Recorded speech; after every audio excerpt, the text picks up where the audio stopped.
Taurus. Sit still for a moment before we begin, because I want you to feel this the way I'm feeling it right now. Not as an idea, but as a presence that has walked quietly into the room where I'm working. There is someone I can sense the instant I turn my attention toward you. Someone whose signal is not loud, but persistent, like a single note held under everything else. You know exactly who they are. You knew before I said a word. That small tightening in your chest as you started listening, that involuntary flicker of a face you weren't planning to think about today, that is the whole reading right there. Arriving before I've even described it. So let me describe it anyway, slowly, so you can watch it match what your own body already told you. The first thing that comes through is that this silence between you was never emptiness. That's the mistake most people make when someone stops reaching out. They read the quiet as a closed door, a final answer, a verdict delivered without words. But what I feel around this particular person is not a door that's shut. It's a breath that has been held for far too long. There is enormous pressure inside that stillness, the kind of pressure that builds precisely because nothing is being released. If this connection had truly ended, you would not still feel the weight of it the way you do. Endings are light once they're real. This is heavy. And heavy means unfinished. I want to correct something you've been telling yourself about why the communication stopped, because I don't think the story you've been carrying is the true one. You've probably built a version where you did something wrong, where you said too much or too little, where you were somehow the reason they slipped away. Set that down. What I'm sensing is a moment that got misread on both sides. A small collision of timing and mood that neither of you meant and neither of you knew how to fix afterward. It wasn't a rejection of you. It was a fumble in the dark, and then the awful human tendency to let a fumble harden into a habit, and the habit into a wall that neither of you actually wanted to build. Here is where it gets interesting. And here at Spiritual Light Tarot, I always try to give you the part that other readings leave out, the part underneath the obvious. This person has not spent the silence forgetting you. They have spent it circling you. In their quieter hours, in the moments right before sleep when the defenses come down, you are there. Not as a regret they filed away, but as an open loop their mind keeps returning to, replaying, editing, wishing they'd handled differently. You have been far more present in their inner world than their outer behavior would ever suggest. That gap between what someone shows and what someone carries is exactly where this whole situation lives. Let me tell you what they've been protecting, because it explains everything about why they haven't reached out first. There is a pride in this person that is really just fear wearing a costume. They convinced themselves that too much time had passed, that reaching out now would look strange, that you had surely moved on and would greet their message with cold politeness or worse, with nothing at all. Every day that pride told them it was too late made the next day feel even later. That's the trap they've been caught in, and it's a lonely one. They are not staying away because they stopped caring. They are staying away because they care so much that the possibility of your indifference terrifies them into stillness. Now feel this next part shift, because something has genuinely moved in the recent stretch of time. The pattern that held both of you in place has developed a crack. I don't know the exact shape of what caused it, but I feel the aftermath clearly, a loosening, a softening, a moment where this person let themselves admit what they'd been refusing to admit. Maybe something reminded them sharply of you. Maybe they reached a point of quiet honesty with themselves that they couldn't reach before. Whatever the trigger, the wall they built is no longer as solid as it was. There are gaps in it now. Light is getting through, and light always finds its way toward the thing it's been reaching for. You should know how they've been keeping tabs on you, because you may have felt it without being able to name it. It's rarely direct. It comes through the edges, a lingering on something connected to you, a question asked to a mutual thread of your life that was really a question about you underneath, a habit of noticing anything that carries your echo. There is a kind of watching that happens from a distance when someone isn't ready to step forward but can't bear to fully let go. That's what has been happening. You have been observed with tenderness from a place just out of your sight, and part of you has sensed the warmth of that gaze even without proof. But I don't want to spend this entire time on them, because the most important shift didn't happen in their world. It happened in yours. During this silence, you became someone new. You stopped waiting in the way you used to wait. You learned to fill your own hours, to steady your own breathing, to look at your reflection and recognize a person who could survive the loss of this connection and keep walking. That was not wasted time. That was the most important work you've done in a long while, and it changed the entire foundation on which any reunion would now stand. You are not the same person who felt abandoned. You are someone who found their own feet. That difference matters more than you realize, because it means the version of you this person is about to encounter again is not the one they left. They will feel it immediately the moment contact resumes. There is a new steadiness in you now, a quiet self-possession that wasn't fully formed before. And here's the beautiful irony of it. The thing the universe seems to arrange with a knowing smile. The very strength you built to live without them is the exact quality that will draw them back and hold their attention when they return. Wholeness is magnetic. The person who no longer desperately needs the connection is the person the connection comes home to. Let me describe the shape this reconnection is likely to take, because I know your imagination has been rehearsing dramatic scenes, and I want to gently redirect you. This is not going to arrive like thunder. It won't be a grand cinematic declaration on a rain-soaked street. What I feel is far softer and honestly far more real. It comes as something small and almost casual on the surface. A simple opening, a low-key message, or a quiet appearance. The kind of thing that could be mistaken for ordinary if you weren't paying attention. The bigness of it lives underneath the smallness of its delivery. That's often how the most meaningful returns happen, wrapped in the plainest paper. And I can feel the emotional tone they'll carry when it happens, which is worth preparing for so it doesn't catch you off balance. Expect a certain nervousness beneath their words, a carefulness, a testing of the water. They will not lead with everything they feel. They'll lead with something safe, something reachable, giving both of you room to breathe. Underneath that caution, though, is a hope so tender it can barely look at itself directly. Read the caution as care. The tentativeness isn't weakness or disinterest.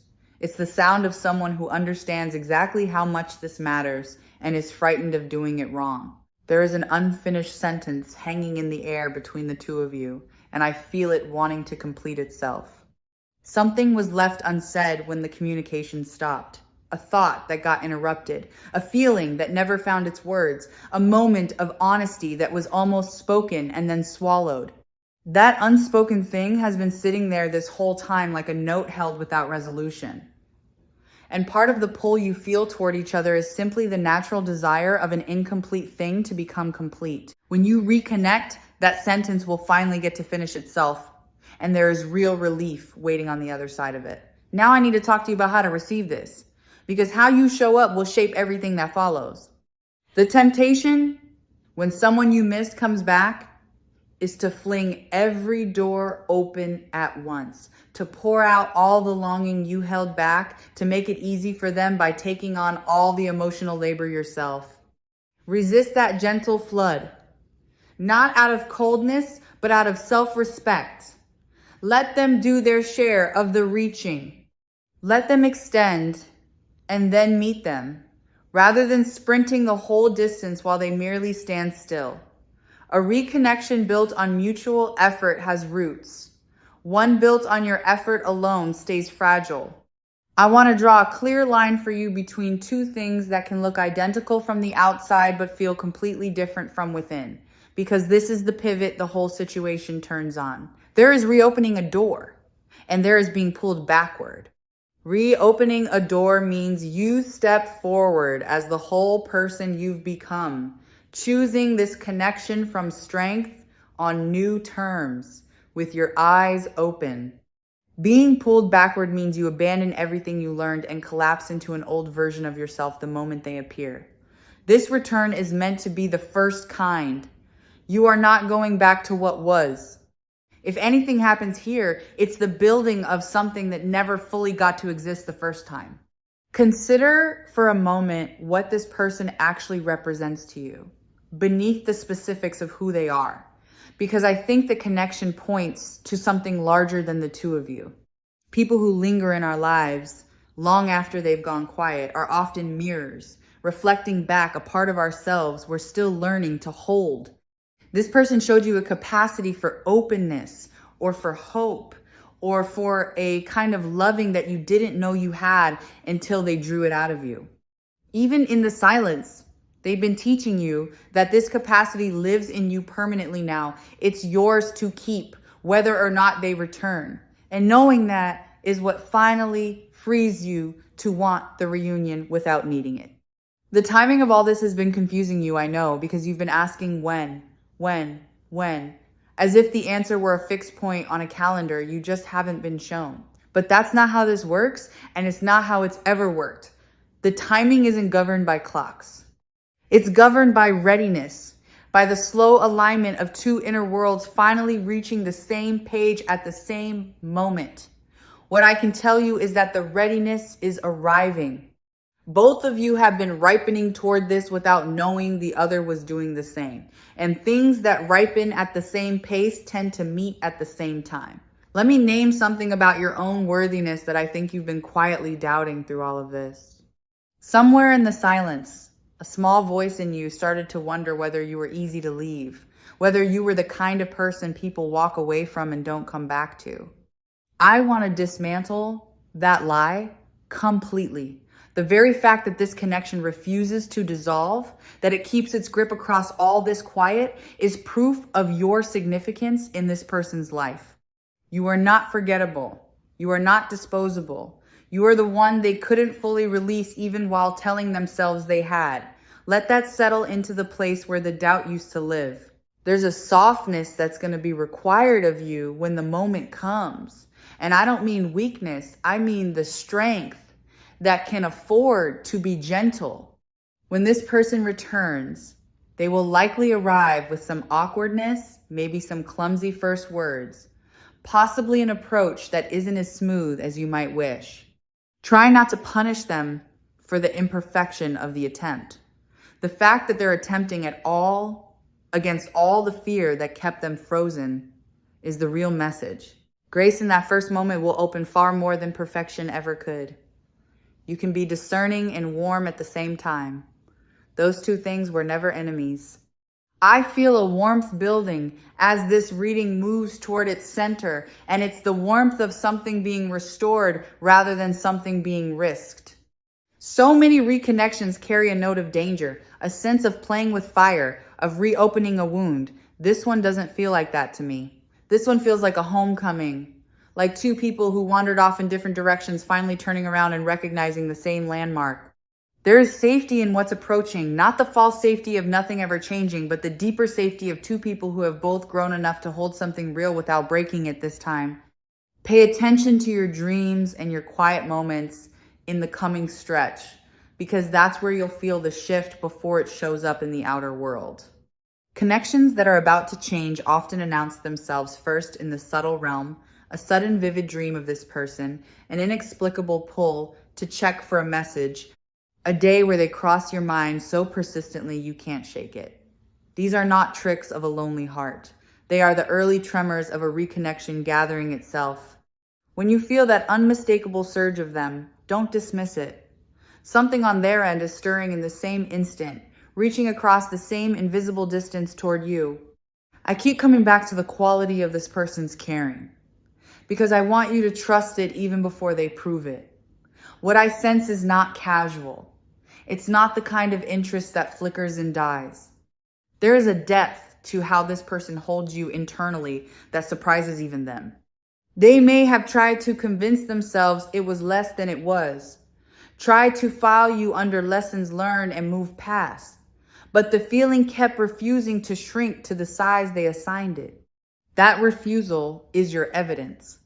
Feelings that stay large across long silences are feelings with roots that go all the way down.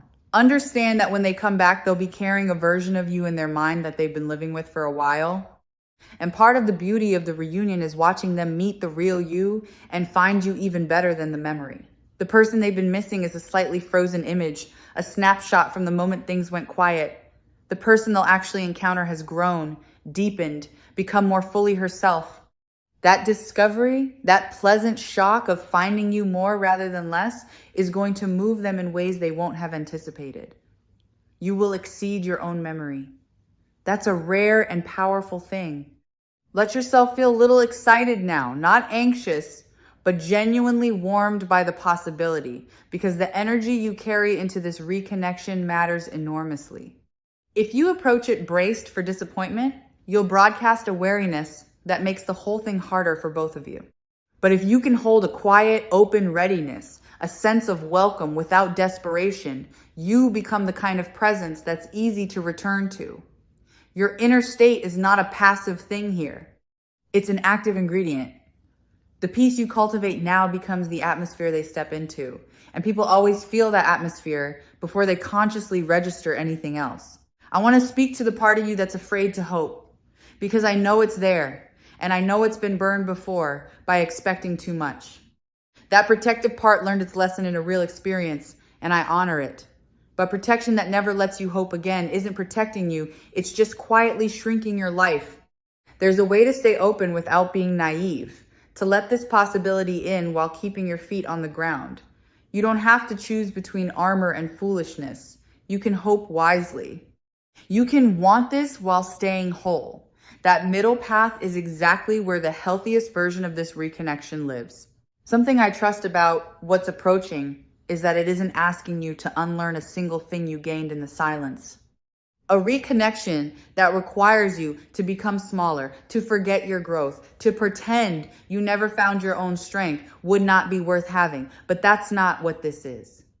What's coming actually needs the new you, the steadier you, the you who knows her own worth. The growth wasn't preparation for being alone forever.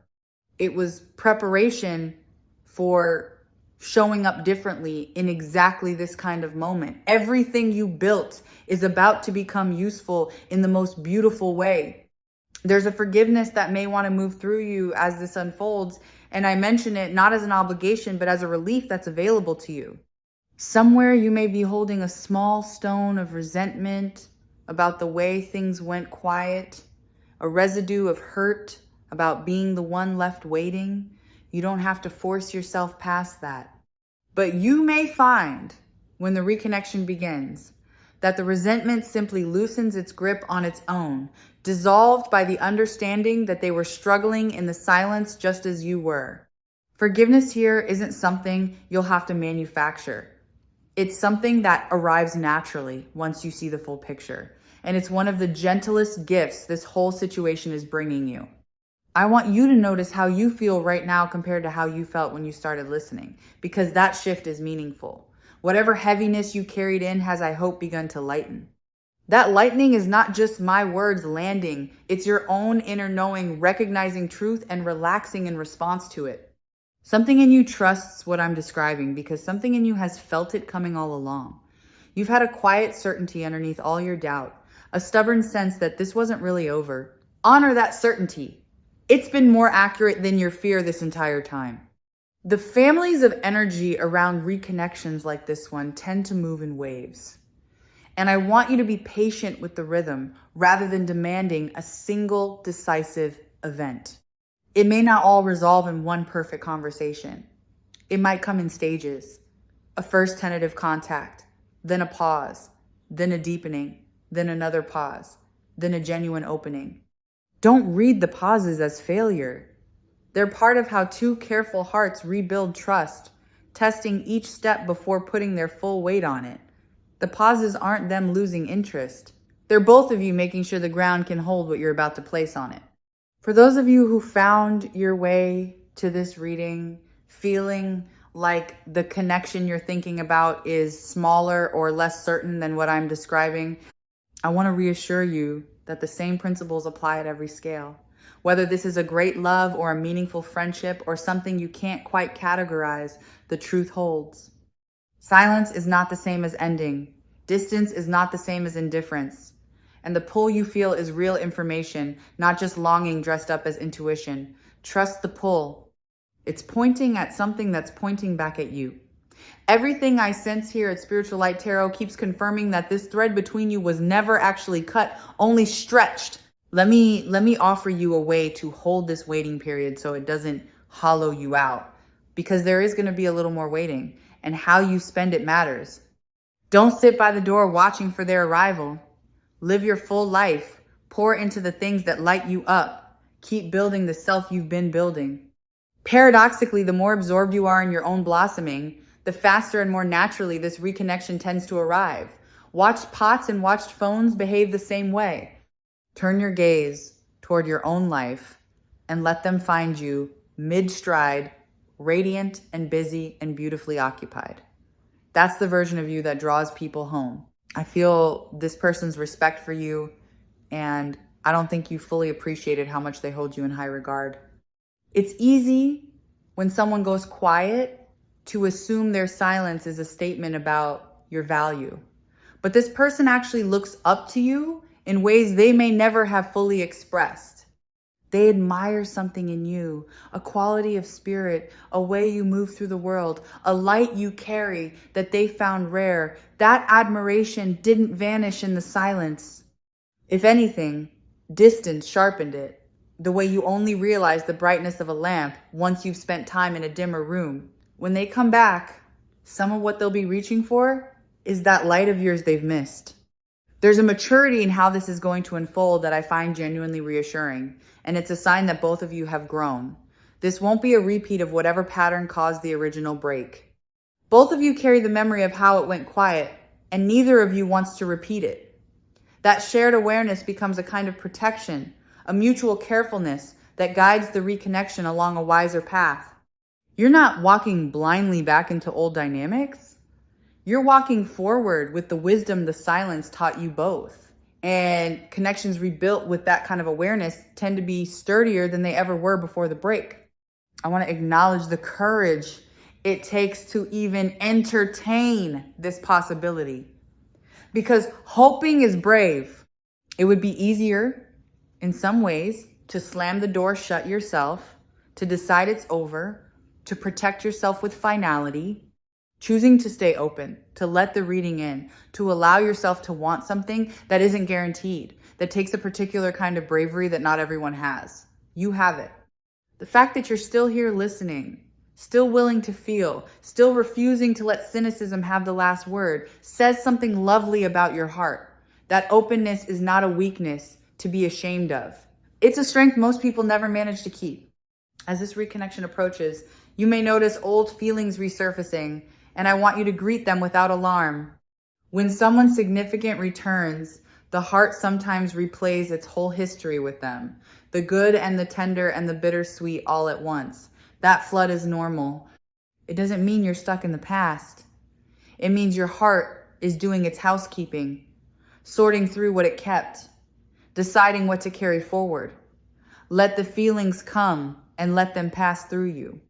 You don't have to act on every wave. Just witness them and trust that you'll arrive at the other side of the flood clearer about what you actually want. Here's a truth I keep circling back to because it's the quiet center of this whole reading. This reconnection is ultimately not happening to you. It's happening with you and through you. And partly because of the energy you've been holding. You are not a passive recipient waiting to be chosen. You are a co-author of what's unfolding. And your inner shifts have been rippling outward this entire time, reaching the very person you've been thinking about. The longing you felt was never one directional. It was a conversation happening in a language deeper than words. And both of you have been speaking it. What arrives now is the surface finally catching up to a connection that was alive underneath the whole time. When the moment of reconnection actually comes, I want you to remember to breathe and to stay in your body, because the mind will want to race ahead into fantasies and fears the instant it happens. Come back to the present. Feel your feet.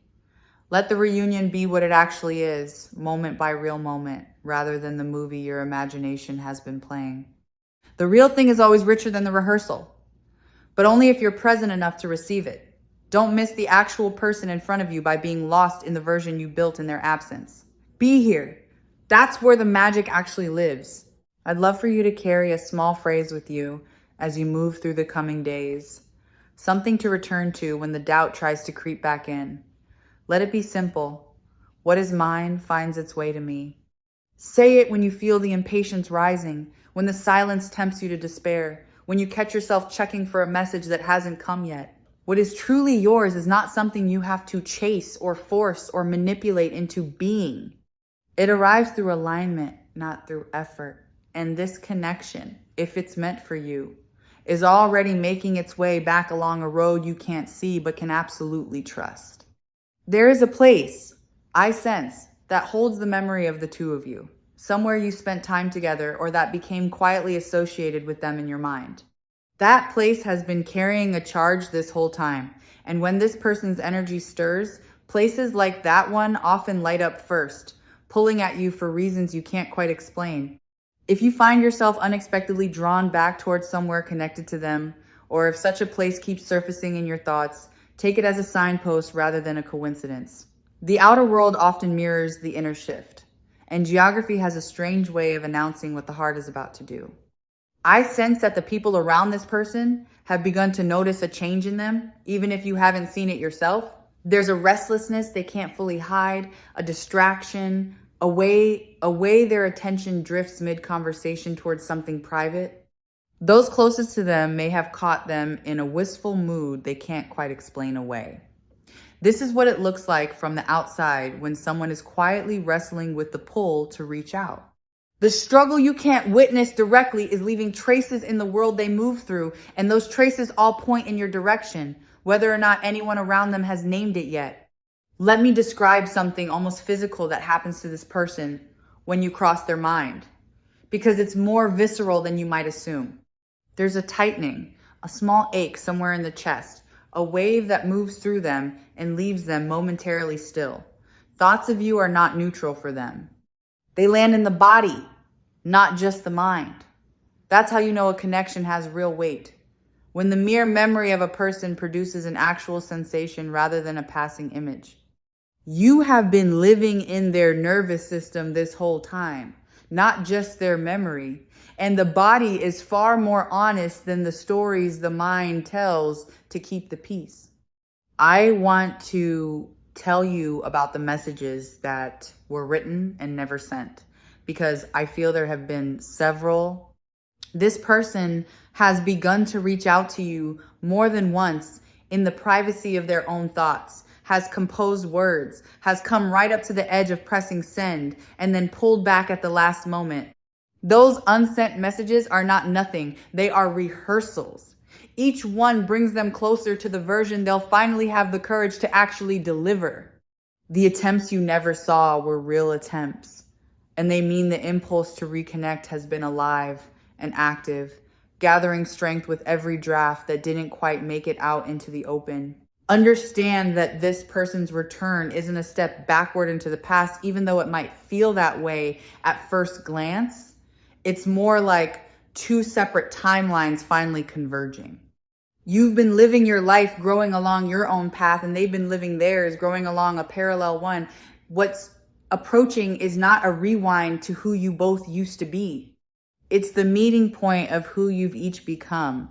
A fresh convergence of two people who happen to share a history, but are arriving at this reunion as updated versions of themselves. Think of it less as reopening an old chapter and more as two roads that split long ago, quietly curving back toward the same destination. There's a protectiveness in this person that surprises me, a quiet instinct to shield you, to make sure you're okay, that has persisted through all the silence. Even while staying away, some part of them has kept a watchful eye on your well-being, has felt a flicker of concern when they imagined you struggling, has wanted good things for you, even from a distance. This isn't the energy of someone who dismissed you.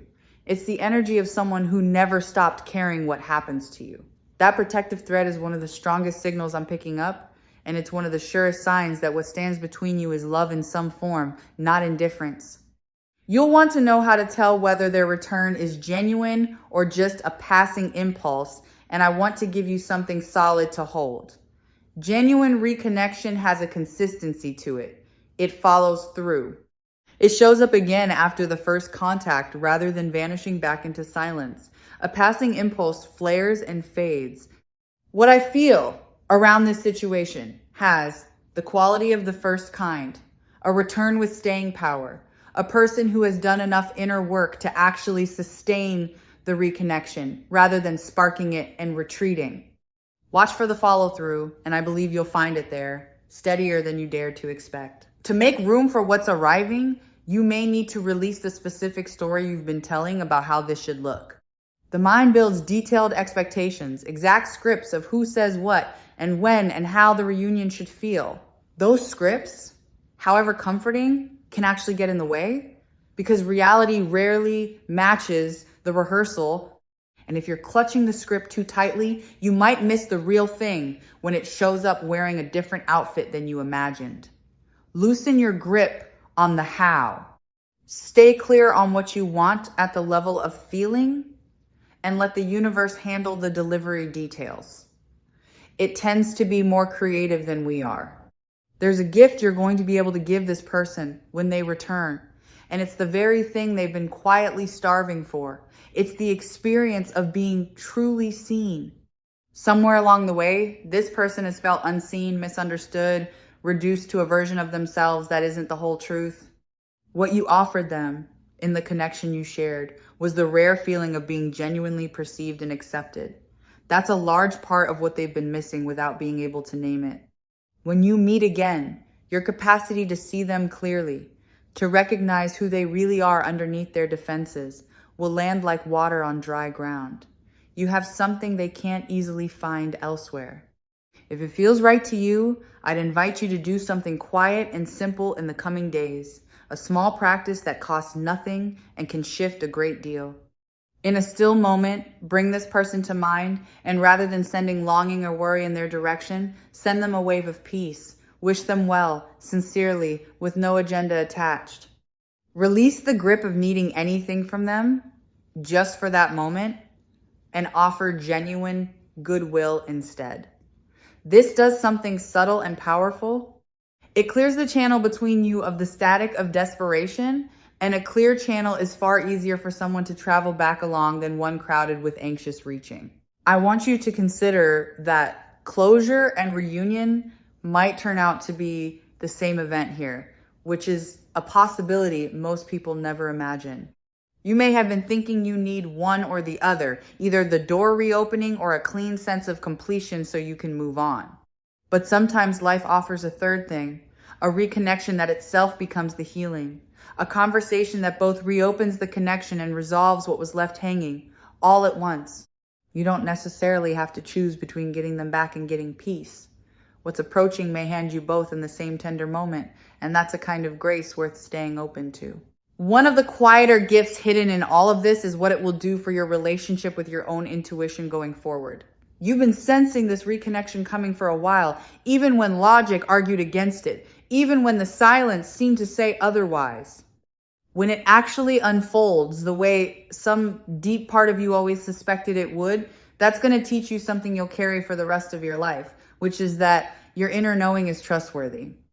This whole experience is quietly training you to believe yourself, to honor the signals that arrive without proof. That lesson will serve you long after this particular story resolves in every corner of your life, where you're learning to trust what you feel. Waiting is anxious, contracted, always leaning toward a future that hasn't come. Knowing is spacious, settled, at peace in the present because it trusts what's on its way. You spend enough time in the waiting. Step into the knowing. Let yourself feel quietly and without needing proof that this thread between you and this person is intact, that the reconnection is real, that the silence was a chapter and not the whole book. That settled feeling is not delusion. It's the deepest kind of intelligence, the kind that senses truth before the evidence arrives. If this reading found you today, I don't think it was an accident, and I say that with all the warmth I have, because everything from Spiritual Light Tarot seems to reach the people who most need to hear it at the exact moment they need to hear it. You came here carrying a question about someone who went quiet, and I hope you're leaving with something steadier than an answer. I hope you're leaving with a felt sense that you were never as forgotten as your fear suggested, that the connection you've been grieving was only resting, and that you, exactly as you are now, are more than ready for what's making its way back to you. Hold that. Let it be true, because it is. And let the quiet knowing carry you gently forward until the moment this all becomes real.